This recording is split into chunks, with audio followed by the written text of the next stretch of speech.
안녕하세요, 사랑하는 성도님. 오늘은 4월 29일입니다. 하늘이 하나님의 영광을 선포하고. 오늘 말씀은 시편 19편 1절입니다. 하늘이 하나님의 영광을 선포하고 궁창이 그의 손으로 하신 일을 나타내는도다. 아멘. 시편 19편은 두 권의 책을 우리에게 제시합니다. 전반부는 자연이라는 책을, 후반부는 율법이라는 책을 노래합니다. 1절은 그 첫 권의 서문으로 인간의 언어는 들리지 않으나 온 우주가 쉬지 않고 창조주의 영광을 노래하고 있음을 보여줍니다. 다윗은 밤하늘의 거대한 궁창을 하나님의 솜씨가 전시된 장엄한 갤러리인 듯 찬양합니다. 이 찬양은 하나님의 영광이 성전의 지성소를 넘어서 온 우주의 충만함을 보여줍니다. 선포는 계수하다, 상세히 기술하다 라는 뜻을 가지고 있는데, 하늘은 하나님의 정교한 질서와 통치로 하나님의 영광을 드러냅니다. 온 세상은 하나님을 예배하는 거대한 성소입니다. 하늘의 운행은 그 자체가 하나님을 향한 거룩한 예배이며 사람은 그 우주적 찬양에 참여할 뿐입니다. 우리는 때로는 하나님의 음성이 들리지 않는다고 탄식합니다. 그러나 시편은 고개를 들어 하늘을 보라고 말합니다. 광활한 우주의 질서, 해와 달의 운행은 하나님의 신실하심을 웅변하는 가장 강력한 설교입니다.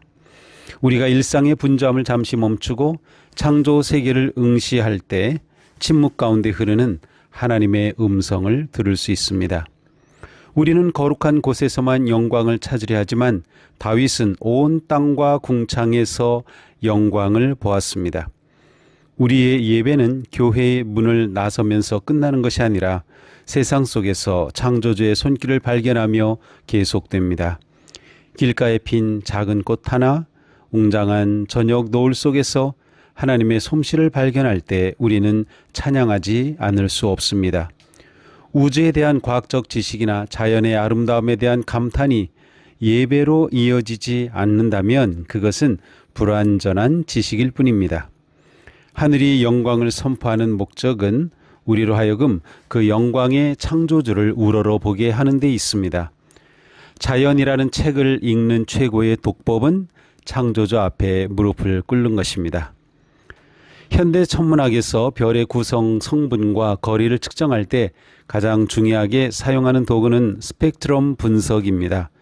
별빛을 프리즘에 통과시키면 무지개색 띠가 나타나는데 그 사이에 검은색 선들이 마치 바코드처럼 정교하게 새겨져 있습니다. 이를 흡수 스펙트럼이라고 부릅니다. 이 검은 선들은 그 별이 어떤 원소로 이루어져 있는지, 어떤 상태인지를 완벽하게 보여줍니다. 우주 어디 있는 별이든 이 빛의 흔적을 숨길 수는 없습니다. 수십억 광년 떨어진 별조차도 자신의 빛 속에 자신이 누구로부터 어떻게 만들어졌는지를 새겨서 우리에게 보내고 있는 셈입니다. 하늘의 별들이 빛의 바코드로 자신의 존재를 증언하듯 온 우주는 하나님의 영광이라는 바코드를 온몸에 새기고 있습니다.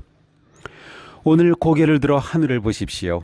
그리고 그 속에서 자신을 지으신 창조주의 위대한 손길을 보십시오.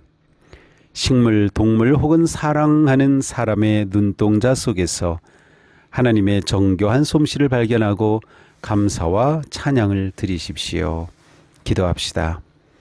광활한 우주의 주관자이신 하나님, 하늘과 궁창을 통해 주님의 위대한 솜씨를 날마다 선포해 주시니 감사합니다.